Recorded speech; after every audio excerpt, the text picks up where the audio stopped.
Assalamualaikum, kami daripada kumpulan 3 L18 ingin membentangkan berkenaan dengan tajuk bagaimana untuk membantu pelajar meningkatkan kemahiran berfikir aras tinggi ataupun KBAT.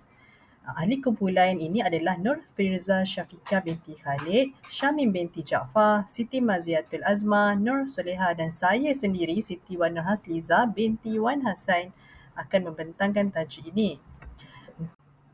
Baik, di dalam tajuk ini kita telah membahagikan kepada beberapa bahagian iaitu pengenalan, definisi dan konsep KBAT yang merangkumi 7 elemen dalam pelaksanaan KBAT, kelebihan dan kelemahan KBAT. Yang ketiga adalah aplikasi atau situasi dalam pengajaran dan pembelajaran di mana bagaimana KBAT ni boleh pakai ataupun diaplikasi di dalam sekolah ataupun diaplikasi kepada pelajar ataupun murid sekolah. Sama ada dari segi aktiviti penyelesaian masalah, pembelajaran berpusatkan projek, pendekatan kontekstual dan juga pembelajaran berasaskan inquiry kritis. Dan juga akhir sekalilah rumusan. Perlu diingat ya, KBAT ni bukan hanya sekadar dalam subjek sains tetapi semua subjek boleh pakai KBAT kerana setiap subjek pasti memerlukan kemahiran berfikir secara kritis. Untuk pengenalan, semua orang tahu dahulunya KBAT ni dikenali sebagai KBKK, kemahiran berfikir kritis dan kreatif. Pada masa kini, istilah lain telah digunakan iaitu kemahiran berfikir aras tinggi ataupun KBAT.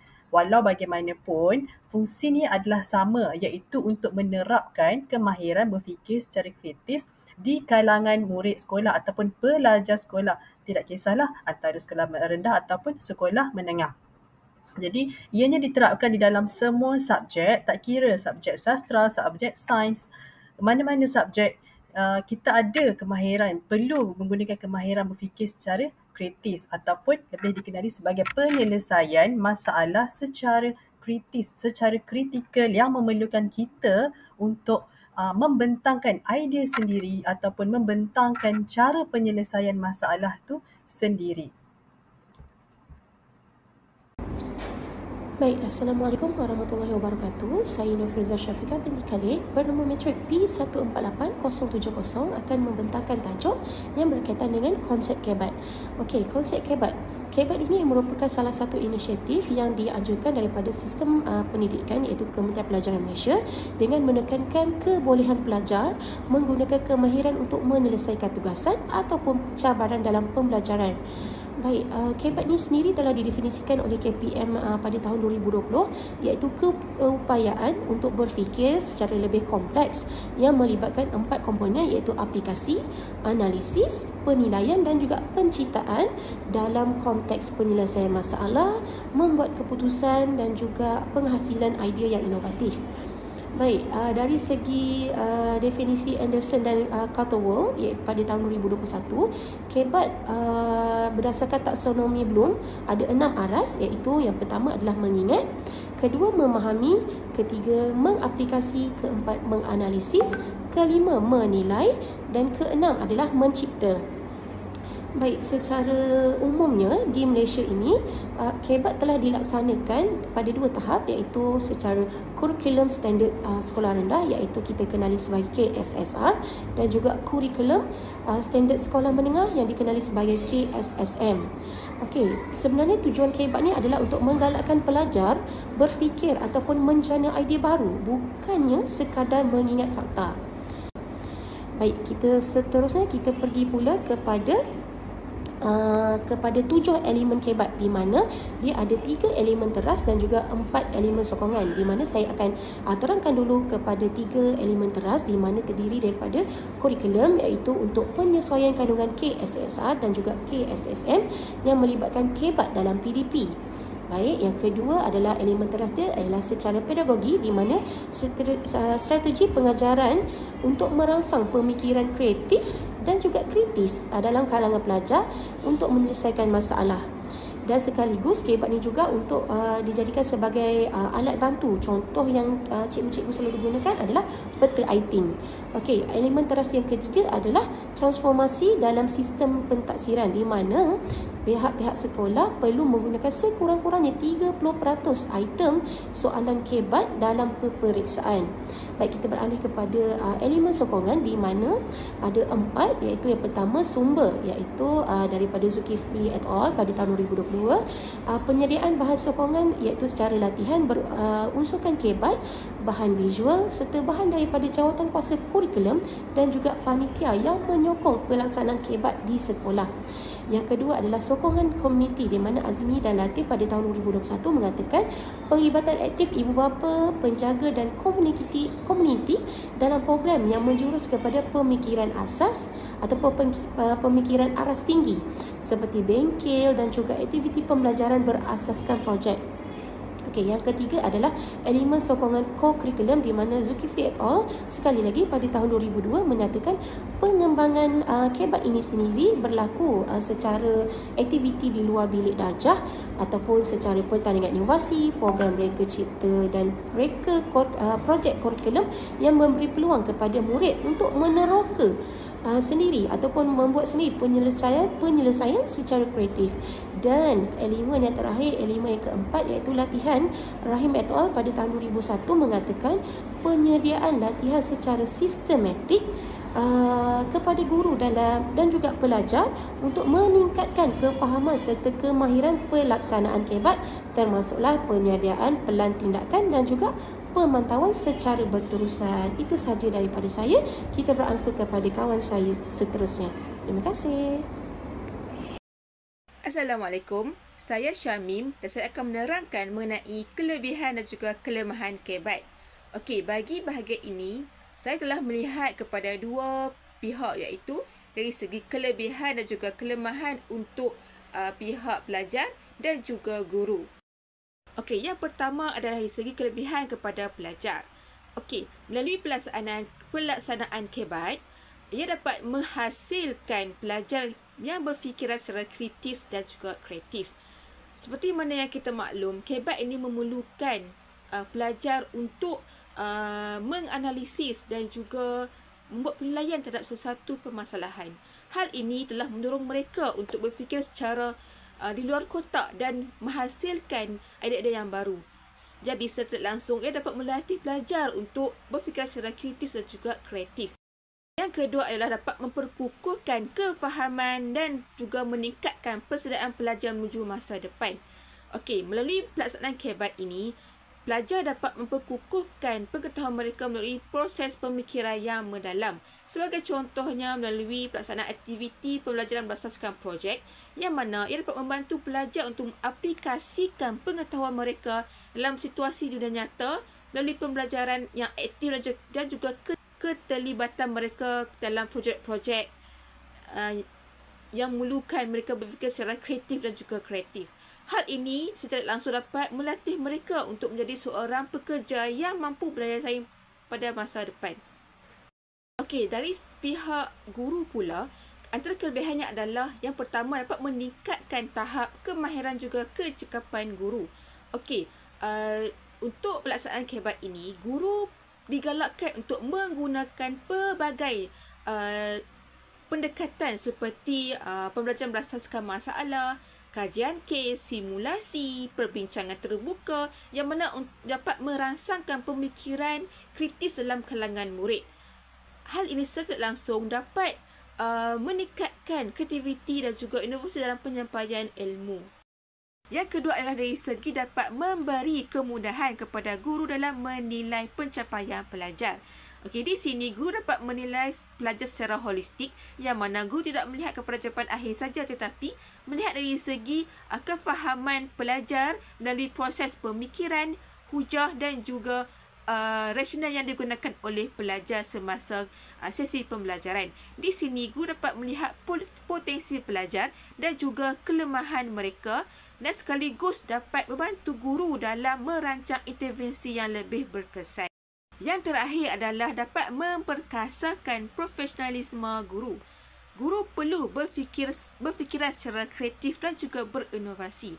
Jadi, untuk menjadi guru yang berfikiran kreatif dan juga inovasi ini, mereka perlu menghadiri bengkel, kursus dan juga seminar yang mana sekaligus dapat meningkatkan ilmu pedagogi dan juga kompetensi profesionalisme guru.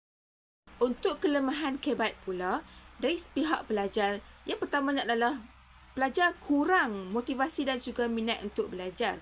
Hal ini kerana tahap pemikiran pelajar adalah berbeza. Bagi pelajar yang mempunyai tahap pemikiran yang lemah, mereka akan mengalami kesukaran untuk mengikuti aktiviti yang memerlukan analisis, penilaian ataupun penciptaan idea baru, yang mana mereka akan mudah berasa putus asa dan juga hilang minat untuk belajar. Yang kedua adalah kekurangan infrastruktur dan juga kemudahan pembelajaran.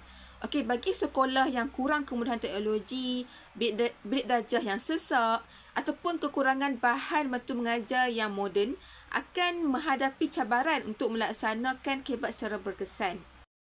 Bagi pihak guru pula, masih lagi terdapat kekurangan kefahaman dan juga kemahiran guru dalam pelaksanaan KBAT. Hal ini kerana tahap latihan dan juga pendedahan guru dalam pelaksanaan KBAT ini masih tidak seragam. Terdapat segelintir guru tidak berpeluang untuk mengikuti latihan dalam meningkatkan ilmu mereka, lebih-lebih lagi bagi kawasan pendalaman.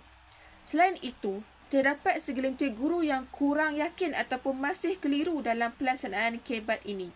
Hal ini akan memberi kesan kepada mereka dalam memberi ilmu ataupun menggunakan kaedah yang baik dalam melaksanakan KBAT dalam bilik darjah. Baiklah, itu sahaja daripada saya dan saya serahkan kepada pembentang seterusnya. Terima kasih. Assalamualaikum warahmatullahi wabarakatuh dan salam sejahtera. Saya Maziatul. Saya akan membentangkan tentang aplikasi ataupun aktiviti yang guru boleh laksanakan dalam PDP untuk meningkatkan kemahiran berfikir aras tinggi dalam kalangan pelajar. Yang pertama iaitu dengan melaksanakan aktiviti berteraskan penyelesaian masalah, di mana aktiviti ini merupakan latihan atau tugasan yang memerlukan pelajar untuk mengenal pasti masalah, menganalisis maklumat, merancang strategi dan mencari penyelesaian yang sesuai. Seperti contoh dalam aktiviti subjek sains, di mana aktiviti ini memerlukan pelajar untuk mengenal pasti faktor yang mempengaruhi pertumbuhan tumbuhan. Okey, dalam aktiviti ini guru memberikan satu masalah di mana petani ini menghadapi masalah dalam tanamannya. Jadi pelajar perlu mencari penyelesaian kepada masalah tersebut. Okey, langkah aktiviti yang terlibat dalam aktiviti ini ialah pengenalan kepada masalah, penyiasatan dan penyelesaian. Okey, kemahiran berfikir aras tinggi yang terlibat dalam aktiviti ini ialah yang pertama, dapat menggalakkan pemikiran kreatif dan kritis dalam kalangan pelajar, di mana pelajar ni perlu menilai punca tanaman tidak tumbuh subur dengan meneliti beberapa faktor yang mempengaruhi pertumbuhan-tumbuhan, iaitu seperti contoh air, cahaya dan nutrien. Okey, yang kedua iaitu dapat membangunkan kemahiran menganalisis dalam kalangan pelajar, di mana pelajar perlu menganalisis tumbuhan di bawah keadaan yang berbeza dan menentukan faktor yang menyumbang kepada perubahan tersebut. Jadi, murid perlu melaksanakan simulasi eksperimen untuk mengetahui faktor-faktor yang mempengaruhi kepada pertumbuhan-tumbuhan. Okey, yang ketiga iaitu mendorong pemikiran kreatif dan inovatif, di mana kemahiran ini terlibat apabila pelajar boleh merancang kaedah rawatan ataupun cadangan bagi menyelesaikan masalah yang dihadapi oleh petani. Okey, seperti contoh merancang kaedah pengairan automatik menggunakan bahan kitar semula maupun mencipta baja organik sendiri.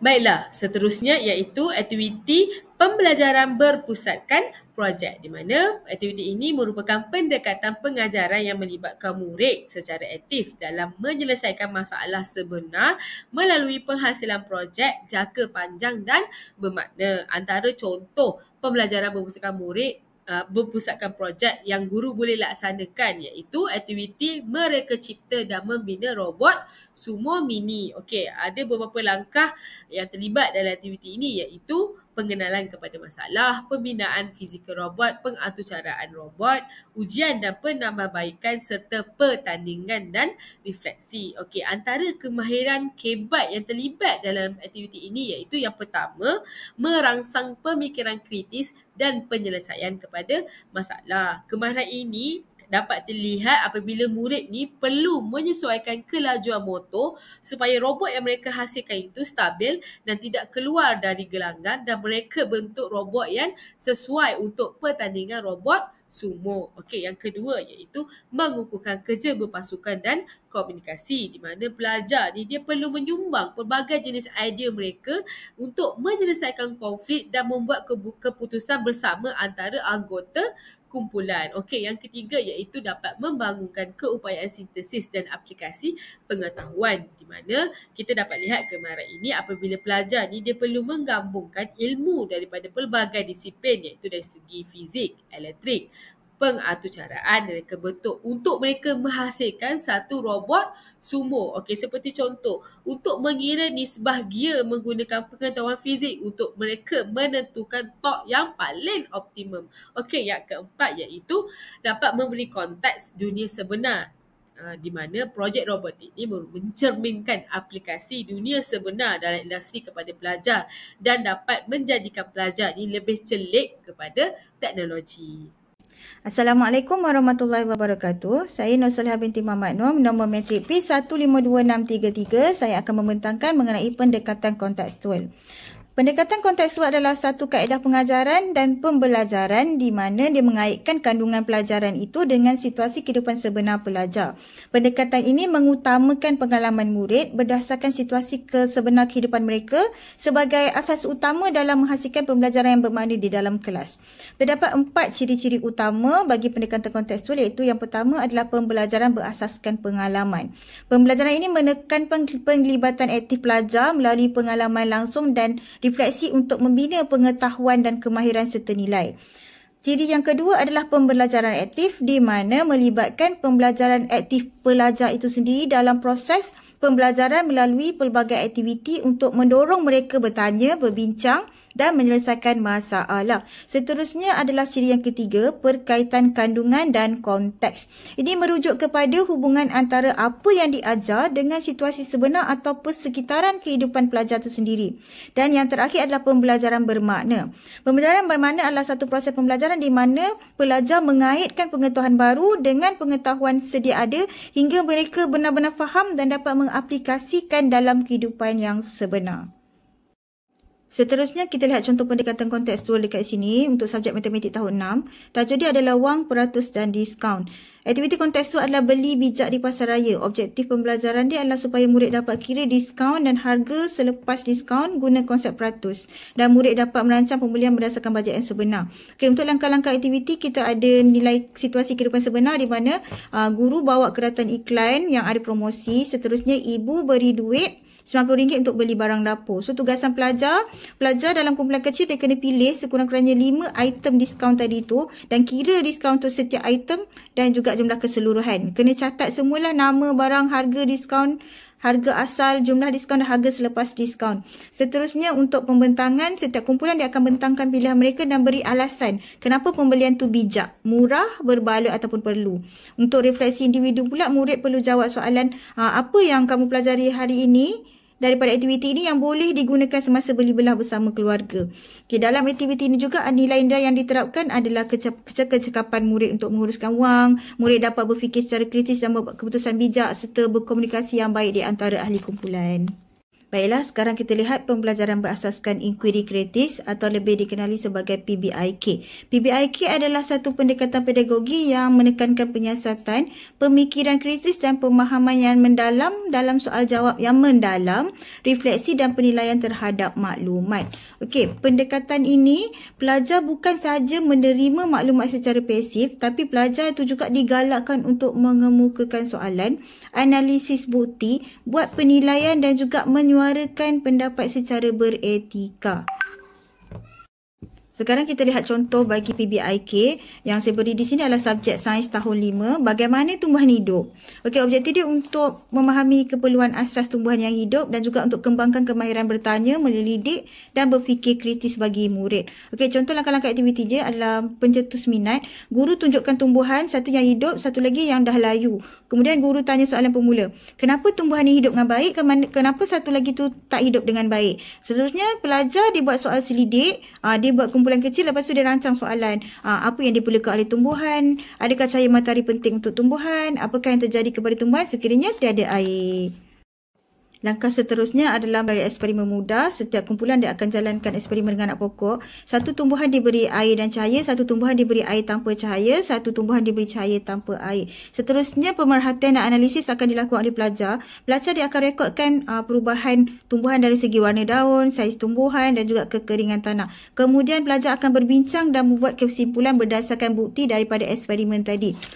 Persoalan-persoalan akan dikemukakan dibuat semasa berbincang ini. Jadi melalui perbincangan ini, soalan-soalan tadi, pembelajaran berasaskan inquiry kritis berlaku di kalangan pelajar dan juga guru. Baik, jadi jelaslah di sini bahawa kemahiran berfikir aras tinggi ataupun KBAT yang dahulunya dikenali sebagai kemahiran berfikir kritis dan kreatif ataupun KBKK adalah sangat penting kepada pengajaran, di dalam pengajaran dan pembelajaran. Tidak kira sama ada masa dulu, sekarang dan masa akan datang, kerana KBAT ini akan membantu murid untuk benar-benar mengaplikasi ilmu pengetahuan yang dipelajari. Murid juga akan belajar bagaimana untuk mengembangkan ilmu pengetahuan yang sedia ada untuk diguna pakai dalam penyelesaian masalah ataupun dalam mencipta sesuatu ataupun untuk digunakan di dalam dunia yang sebenar. Jadi di sini KBAT adalah sangat penting. Bagi kami adalah sangat penting kerana akan membantu murid ataupun pelajar untuk menjana idea sendiri dan sebagai nilai tambah dalam diri boleh berfikir secara kritikal. Itu sahaja daripada kami. Sekian, terima kasih.